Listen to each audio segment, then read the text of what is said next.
Hey, gymnastics moms, do you want to know one of the number one reasons that gymnasts tell us that they're struggling to get their skills? Stay tuned and I'm going to let you know what it is. I'm Stacy. I'm here with Allie. Hi. And we are the co-founders of Gymnastics Mindset Academy, where we help moms develop happy, healthy gymnasts who know how to win. One of the number one reasons that gymnasts tell us they're struggling is because they're afraid of what their coaches or their parents, sometimes teammates, are going to think about them not being able to do their skill. We always have them tell us their what ifs, kind of go to the worst case scenario. What is it that your brain is afraid of? And as they go, what if, what if, what if, what if, at the end of that what if is almost always, what if my coach is disappointed? What if my parents are disappointed? What if my teammates are disappointed? And so gymnasts put a lot of external pressure upon themselves when they're trying to get the skills that they need for season. So last week, we're doing a whole series where we're talking about getting the skills you need for season. So if you haven't seen the other videos, go back and watch them. And last week, we talked a lot about perfectionism. And perfectionism is that internal pressure where gymnasts have an expectation that they're putting on themselves to get their skill, and that causes pressure. But one of the other things that happens is they're perceiving external pressures from the people around them. Learning a new skill is never just about the physical ability. It's about their ability to push through that natural wiring of fear that every person has when they're trying to do something new. And then they're trying to do something actually physically dangerous. So pushing through that. And when there's extra pressure on top of that, they find that really, really difficult. Most of the time, they're really afraid of what the other people around them are going to think, but they're really afraid of disappointing you. I often tease them and I'm like, do you really think that this grown woman, this grown man who's a coach, can't handle feeling disappointed? You have to handle it for them because they're just not capable. But they're so terrified of disappointing the people around them that they create a whole lot of extra pressure. So Allie, you want to talk about the pressure from coaches? Yeah, Stacy and I were both coaches, so we've been on this side of things. But the reality is, our job as gymnastics coaches is to develop their skill and ability to not only do gymnastics, but also to compete well. And with that comes us also helping them want to perform at their best. And sometimes it comes across great. Sometimes we want to put a little pressure on them because they're going to feel that in competition, right? But sometimes rather than encouragement, it can come off not as positively and can lead to things like mental blocks or them struggling, or the gymnast struggling with the external pressure. And so I even know this for my head coach back in the day. Was my boss. I coached with her a few years back, and it's hilarious. She is the kindest, the most understanding coach. I think she does a really good job of challenging the girls, but in a positive, it was a dream environment. I would have never asked for anything different. I had a very positive experience, and it's hilarious because all the girls are terrified of her. They're terrified to tell her things. They're terrified to do bad in front of her. And I'm like, can you please tell me one time where she's yelled at you or been mad at you or disappointed verbally to you? And they're like, no, but that's still their fear. And so I do want to point this out as you're listening. It doesn't matter how amazing you are as a parent or how amazing you are as a coach. The problem is they care about what you think.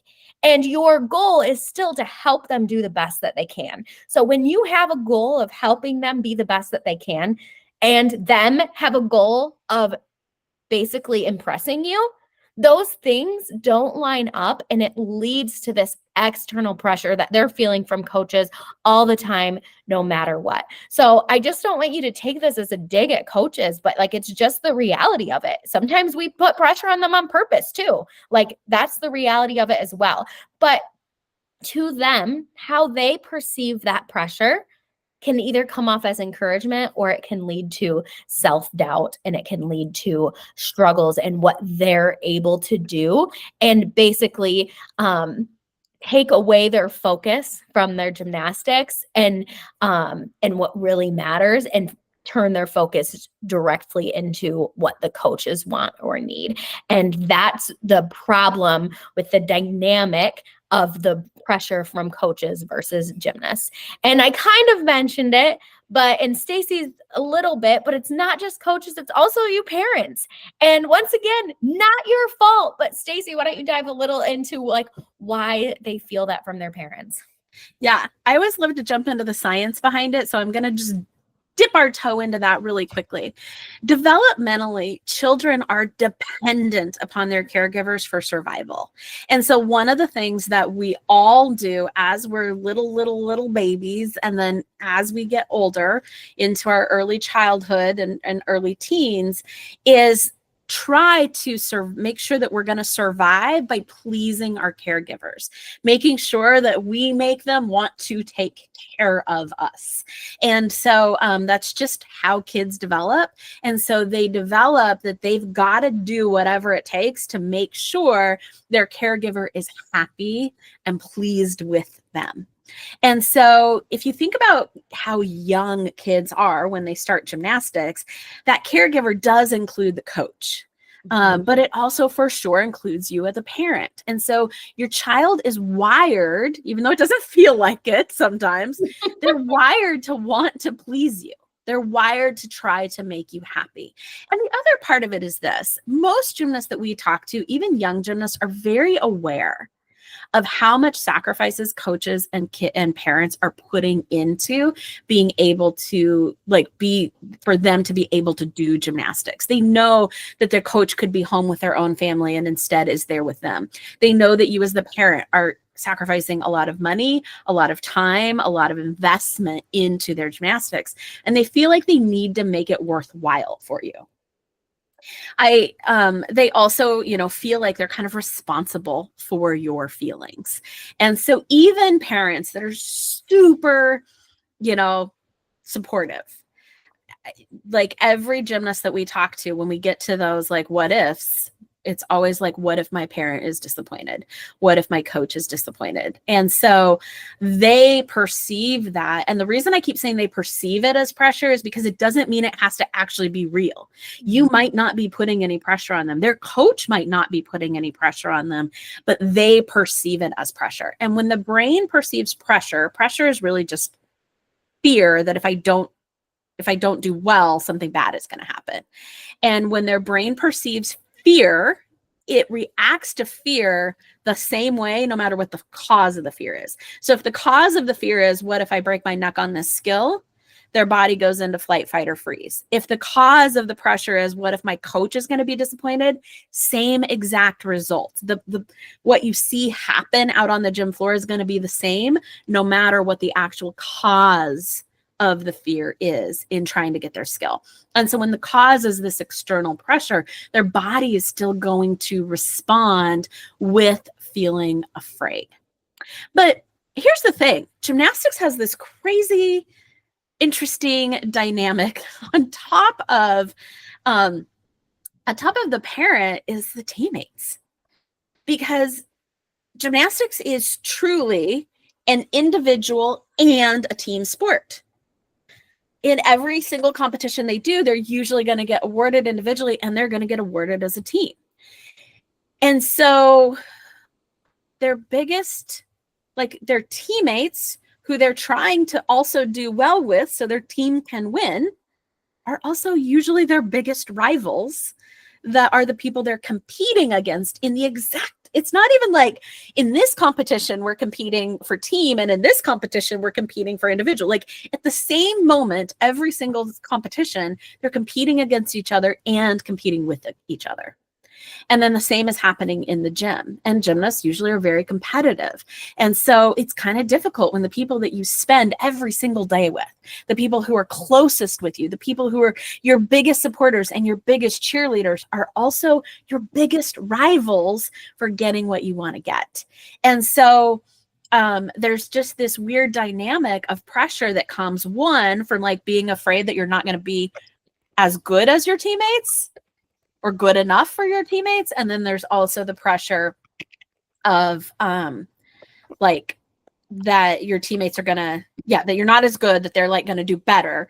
But then there's also the pressure that you're gonna let your teammates down. So I have one, you know, I've had a number of gymnasts who are like afraid, but if I mess up, then we're not going to win the team competition. And so then I've like, all my teammates are going to be really mad at me because I messed up.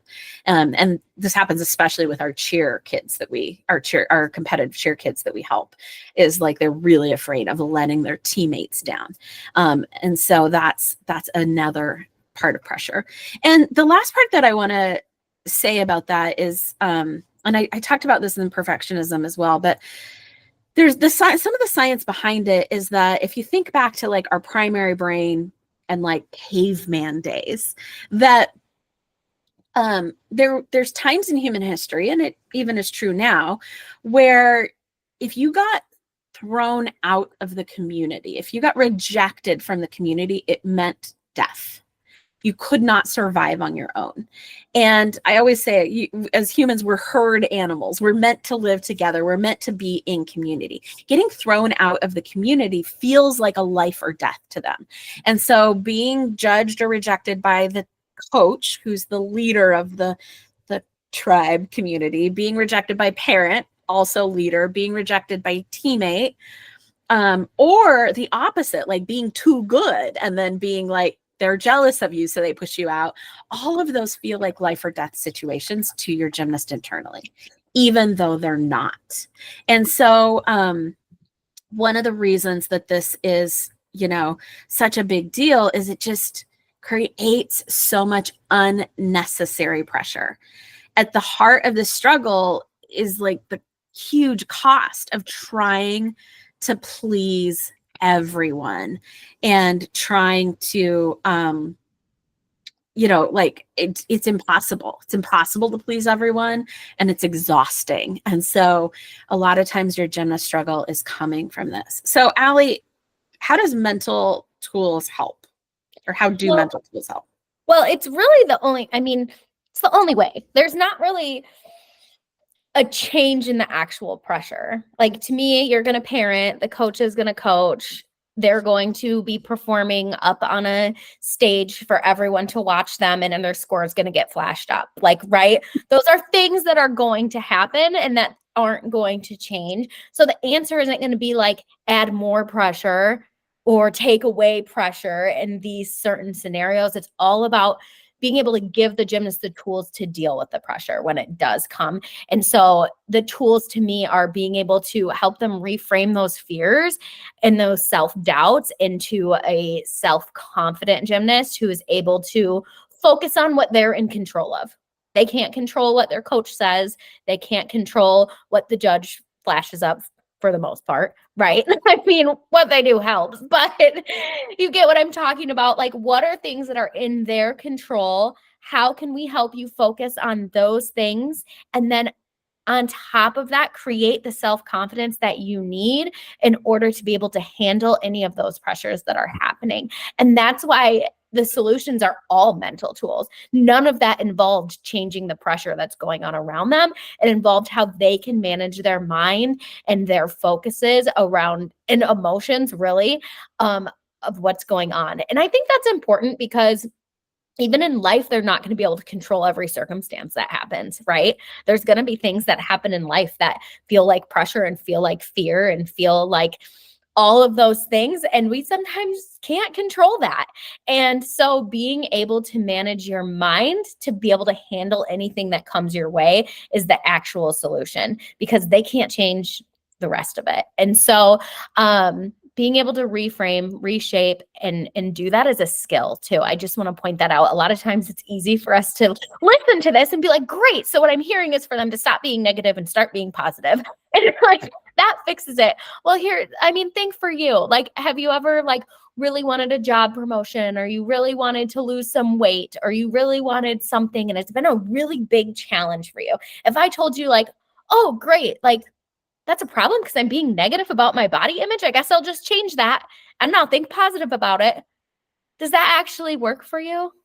No. The reality is no. And that's because there's a science behind these mental tools and actual progressions and steps that can help them grow basically emotional resilience and intelligence in order to be able to handle those things rather than just being like, oh, just be positive. And so just whenever you're thinking, it's easy to think that. I even do that to myself sometimes, right? It's really easy to be like, oh, if I was just positive about it, then it would be great. Like it's a lot easier said than done. So whenever you get to those moments, think about it for yourself. Like, would I be able to just switch my thoughts about that? Would I be able to handle that? And if not, like, then how can I get her the tools in order to do so? Yeah. Because, and I think too, like a lot of times, we really do try to give you as parents and give coaches the tools to be able to help gymnasts because you're the ones on the front lines with them every single day. But there's also the reality that they are wired to try to please you, especially in those younger years. And so a lot of times your parent coach is never going to be the person that they're going to be able to just be like, I'm struggling and these are all the terrible things that I think and all of that, because they want to make you proud. They want to make you happy. And so a lot of times it's really difficult for them to even, even know themselves that that's what they're thinking. And so one of the reasons that we're like, yes, we want to help you, but also send them to us is because of this. It's because, their mindset coach is their safe person that they don't unfortunately care about pleasing that much. Well, they don't see us every day and in person and like have to worry about like what we're going to think or do. And they deep down know that we talk to tons of gymnasts. We work super hard on making them feel comfortable on how they're not the only ones that have thought that or felt this way. Like that is our actual job and our only job. They still, when they see us in person, act like we're like the scariest people ever. It's hilarious. But like, that's the reality is that's because we are their like computer safe space. Yeah. Yeah. And so getting them the mental training to help them with this is super, super important. It's a really important step. But the last part that I want to say is reframing the pressure for them. The pressure is simply their interpretation. So I said it again and again, their perceived pressure, because it's what they're making it mean. And when they can reinterpret what other people's thoughts mean, when they can reinterpret other people's expectations on them, when they can reinterpret their expectation on themselves to like be in control of you as a parent, your emotions. Like your job is not to control your parents' emotions, not to control your coach's emotions. So when they can reframe a lot of that, the pressure goes way down and their brain is able to feel way safer. And so, even like right now, if you're watching this in October, they might be feeling a lot of external pressure about meet season. Meet season is coming up. I have to have these skills. And some of the times I just reframe it that I'm like, I mean, when do you actually care about having these skills well? They're like, state. I'm like, yeah, I mean, it's nice to have them now. That's our goal. But like for most of the time, I'm working with one level 10 who has a level 10 bar routine. That's great. But she has an upgrade she really wants to do. And I'm like, when do you actually care about doing that upgrade? She's like, well, by state. And I'm like, yeah, you still got 5 months. Like you're acting like you got like states tomorrow, we've still got lots of time. And so even just reframing some of that pressure and then reframing their ability to handle it. That's the other thing that we help them do. And that's one of the things that you can do as a mom is lovingly be like, yeah, I get that you're feeling. I coached one kid today who fell in front of a coach and she felt so mortified and embarrassed. And I'm like, and normally I would coach her on like, oh, the coach's thoughts don't mean it, da da da da. And I'm like, I just helped her get to the point where she believed she could handle embarrassment. She could handle feeling embarrassed. She could handle feeling disappointed. She could handle whatever happened. And when they start feeling like they can handle whatever happened, then the external pressure goes way down too. All right. Next week, we're going to be coming at you with our new series on get the scores that you need. We're starting to move towards competition season and want to help you support your gymnast as she moves into competition season as well. So can't wait to see you then. Bye. Bye.